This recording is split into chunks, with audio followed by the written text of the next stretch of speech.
There's a problem with humans that we truly don't know why it's there and how it actually works. A problem that's called allergies.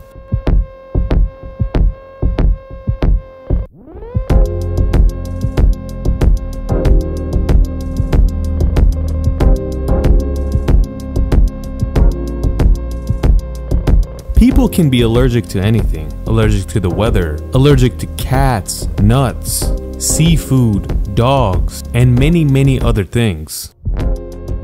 If you want to explain allergy in simple terms, it's basically your immune system making a mistake. Like for example, let's say a person is allergic to shrimp and they grab a shrimp and start eating it. What happens?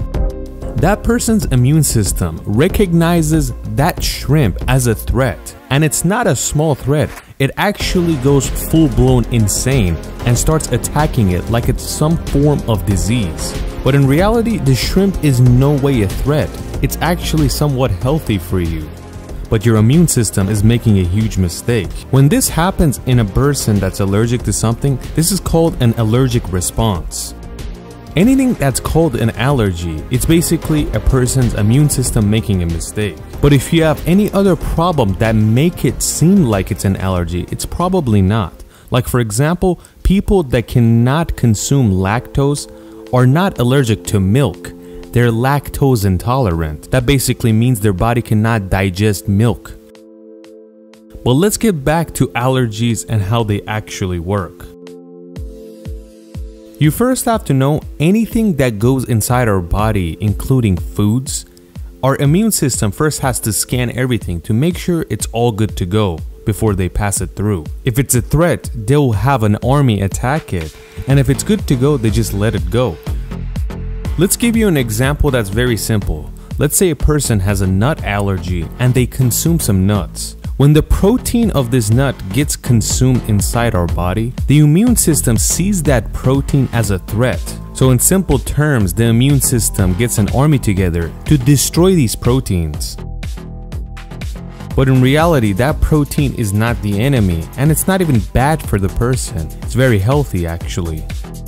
This is allergy.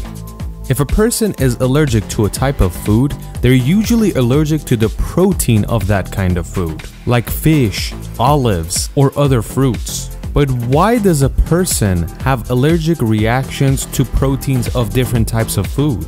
It seems like it's something simple and scientists and doctors should figure out quickly. But the thing is, they truly don't know. But they have some theories. But out of all the theories, there is the strongest one, which we'll explain to you right now. There are people allergic to many different things, just like we said with foods, the weather, cats and dogs. But there's also a lot of people that are not allergic to anything. The strongest theory suggests that all the allergies a person experiences started when they were a child, and you really can't catch any new allergies when you're an adult. Like for example, the person that has allergies to peanuts, when they were a child, particles of peanuts entered the system, usually through the skin. And since these particles entered a weird way, like through the skin, the body automatically thought that this was a threat, and they destroyed it. That's why sometimes on a child that has an allergic reaction, you see red dots on their skin, and that's actually an allergic response. And if that child's body sees the proteins of these particles of the peanut as a threat, they will pretty much be allergic to peanuts for the rest of their life, because as a child, their immune system will never forget that protein as a threat. And this is a simple way of how an allergy is formed at a very young age. The human immune system has different cells that protect us. You have the T cells, and you also have the Th2 cells. In simple terms, the T cells are the responsible ones that think logically. They examine the problem and basically come to a conclusion that if this thing is a threat or not. But the Th2 cells, also called the allergic cells, are very feisty and they want to destroy anything that enters the body, and it is the T cell's job to tell them to calm down, this is not a threat, and let it pass through. Usually these two cells should be very equal in amount in a human body, but there are some times where the Th2 cell population is much higher than the T cell. And when the Th2 cells are highly populated, they make a lot of mistakes and there's not enough T cells to tell them to calm down and relax. And that's why new forms of allergic response are formed in that type of body.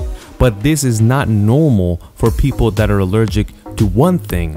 Scientists say that people that have more Th2 cells in their system than T cells very easily form allergic reactions to different foods, especially to dairy products, meat, eggs, fish, shrimp, and wheat. But usually people that are allergic to one thing, that was formed when they were a child.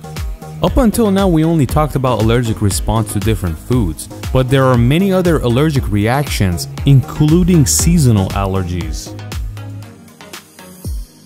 Being allergic to pollen and debris is much easier than different things because it could very easily enter your systems during a season where there's a lot of pollen in the air, and all you have to do is breathe it in and it's already inside your lungs. Just like how a person that's allergic to peanuts sees the peanut as a threat, that body sees the pollen as a threat. But there are levels to this because there is people that get a terrible allergic reaction by eating one peanut. Then there are people that barely feel anything. They just get a quick itch or their eyes get watery. These are both allergies at a different level.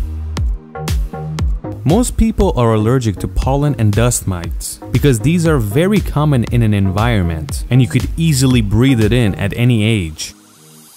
And usually, just like any other allergy, you get it when you're a child and it will stay you probably for the rest of your life.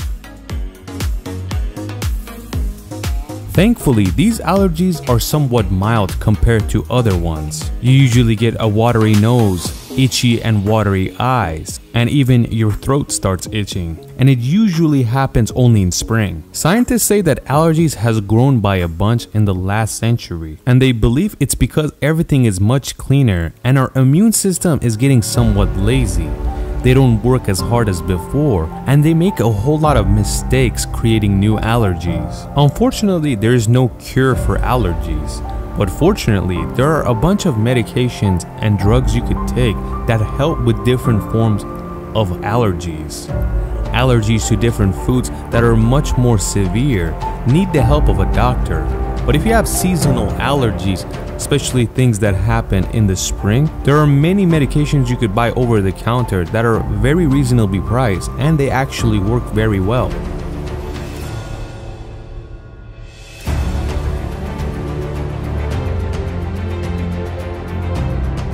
You might have seen like a young person that's allergic to cats, they can never be near a cat. But once they get older, maybe past the age of 30, that allergy is gone and they could hang around cats again. The thing is, doctors do not know why that happens. It's very rare that this happens, but it does. And if they figure out how it happens, maybe, just maybe they can figure out how allergies work and maybe they could even find a cure for it.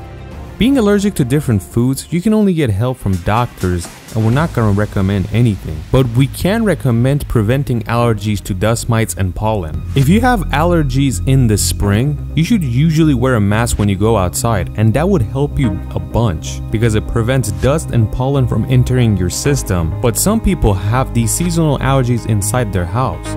That usually means there's pollen and dust inside your house. If you have carpets, it might be dusty, so you should vacuum them, wash them, clean your couch, wash them, and also once in a while, change your bed sheets and your pillow sheets because dust could get stuck in there and enter your system at night. And of course, there are many medications that help with these seasonal allergies. I wish you all the very best.